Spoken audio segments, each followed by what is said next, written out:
বিএনপির ভারপ্রাপ্ত চেয়ারম্যান তারেক রহমানকে বরণে প্রস্তুত বিএনপি। তাকে সংবর্ধনা জানাতে রাজধানীর ৩০০ ফিট সড়কে তৈরি হচ্ছে বিশাল মঞ্চ।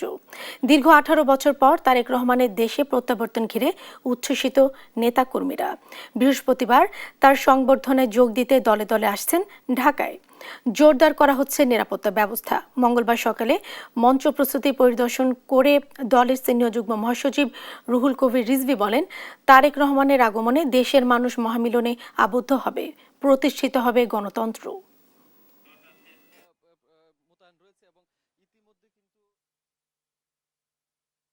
আমরা দেখতে পাচ্ছি বিভিন্ন জেলা থেকে লোক আসা শুরু হয়েছে। তো সুতরাং 25 তারিখে এখানে মানুষের মহামিলন এবং মহামেলায় পরিণত হবে।